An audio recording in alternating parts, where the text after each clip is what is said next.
Hi everyone, Dithany That Tano here, the internet's busiest music nerd, and it's time for a review of this new Black Dresses album, Forget Your Own Face. This is a brand new project from the music duo Black Dresses. Devi McCallion and Ada Rook are back. It's awesome to see them keeping the momentum up after releasing Forever in Your Heart just a year ago, a project that essentially brought the duo back from a short-lived breakup. And now with this new sudden release, it's pretty clear they're here to stay. Forget Your Own Face is far from Black Dresses' biggest project yet. It's just 20 minutes, 8 tracks long, but it's still a very unique project for them, packed with these explosive feelings of loathing, self-loathing, anger, focused into an almost industrial noise rap rage. In a way, I can understand why this project is so short and so separate, because maybe Devi and Ada didn't want the feelings and messaging on this specific record to bleed over into everything else they've been doing creatively. This project does feel like a dark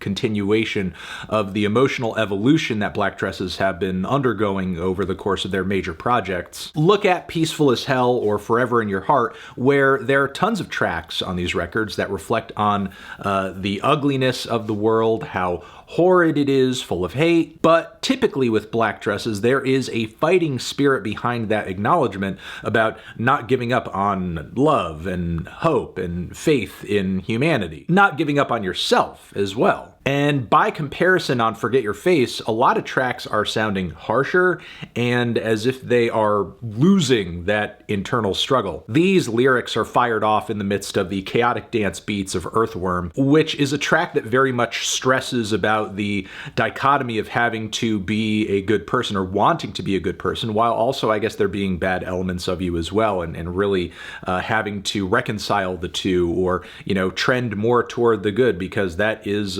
in the past for Black Dresses, it's been a personal preference. But there's still a lot of negative self-perception on these tracks that is pushing things emotionally down a darker path. Though it seems like what also may be fueling it is this desire to be more understandable, either to others or yourself, be more consistent, not have to worry about being one thing or the other or both. There's a similar struggle to be something people can understand or define on the song No Normal, which is an explosive noise pop anthem all about just not fitting in, with Devi lyrically engaging in some very sharp self-mockery about the duo's success so far in the underground. But even in the midst of all of this negativity and, again, a very chaotic instrumental, Devi and Ada just have such incredible vocal and artistic chemistry. They're just so on the same fucking page, because they really do pack a full, gratifying, multi-sectioned, and visceral song into a 2-minute runtime. So there is most definitely a method to their madness. The song DOOMSPIRAL certainly sounds like one. It is a gentle, lo-fi but distorted ballad with all of these bass tones that are blasted out to the point where they're clipping into oblivion. But despite sounding so rough around the edges, the chord progressions, the melody lines that Devi and Ada come up with here are beautiful. But on the lyrical end, we are diving into a lot of themes of feeling worthless and also self-sabotage. Another wasted chance, another falling star lands in my hands and I snuff it out. Another lifeless day, another ray of light bathes me in hope and I step aside. Which is an interesting angle to take as the narrator of this song, because in one breath, you are acknowledging that there is like a light there, that there's a positive path, that there is a good option to take, but simultaneously you're in a mindset where you don't see it, you don't accept it, and in a way you're just rejecting it. There are a couple of moments in the track list here where the duo goes completely berserk. Money Makes You Stupid, this track, this beat, these vocals, I think are some of the most unhinged shit Black Dresses have ever done on record. The sensation of this track, I imagine, is what it's like to be struck by lightning or thrown into a pool of molten lava. The zany, twisted layers of carnival synths, the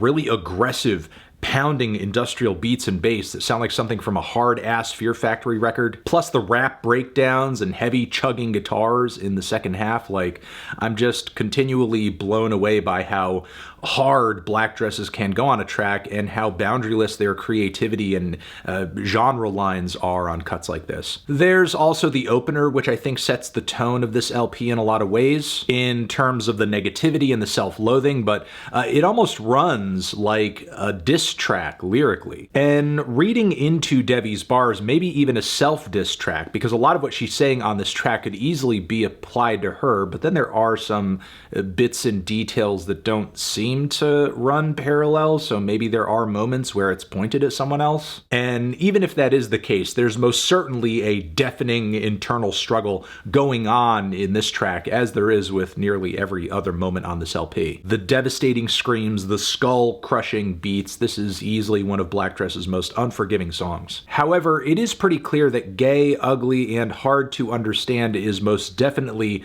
doing a lot of lashing out, a lot of externalizing. Shout out to Big Frida, New Orleans bounce music, every bitch track ever made for NYC drag balls before RuPaul made being gay uncool. Further into the track, there is all of this, in a way, self-parody commentary on what is on trend for queer music, and maybe even, you know, assessing whether or not Black Dresses fits into that generally. Off my old CD, you could copy a track, sell it to Roadrunner, make your money back. It's the corniest shit, put Travis Barker on it. Oh my god, what the fuck is your problem? Yeah, there's a lot of mockery on this track about the watering down of, again, what is essentially queer music and packaging it in a way to just make it easier to sell. But at the same time, Black Dresses also cause their fans to question what they get out of their art too. You want my suffering, why do you want it so bad? You think it's hard shit? I want softness. I want the gentleness that only you were offered. I want a peaceful life. Again, maybe making some fans come to terms with the fact that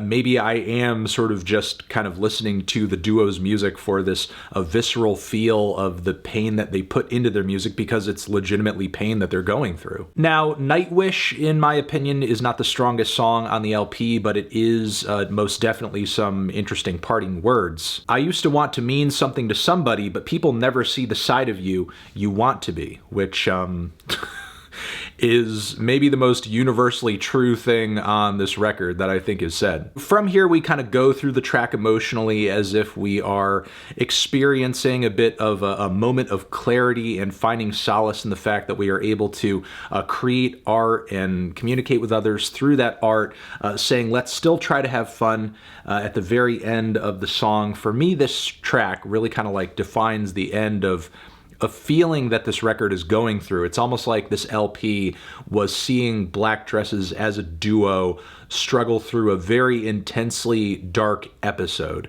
Now, whether or not this means sort of like the end of a series of narratives from their past couple of records, or is this just, you know, some kind of painful moment that, due to mental and emotional struggles that are ongoing, that they will sort of like move through once again into the future, sort of like a repeated existential crisis, I don't know. But at least like for now, in terms of the music the duo has released up until this point, this certainly does seem to be like a very strong, explosive finishing point for a lot of what they have been singing and rapping and writing about for the past couple of years in their music. So again, while this may be one of Black Dress's shorter projects, sure, I still think it plays an imperative role when you're talking about all of the song topics and kind of song concepts they have been delivering up until this point. And if you've enjoyed any of Black Dress's stuff up till now, like some of their most explosive material is on here, and you certainly wouldn't want to miss that. Feeling a strong 7 to a light 8 on this one. Transition, have you given this record a listen? Did you love it? Did you hate it? What would you rate it? You're the best, you're the best. What should I review next?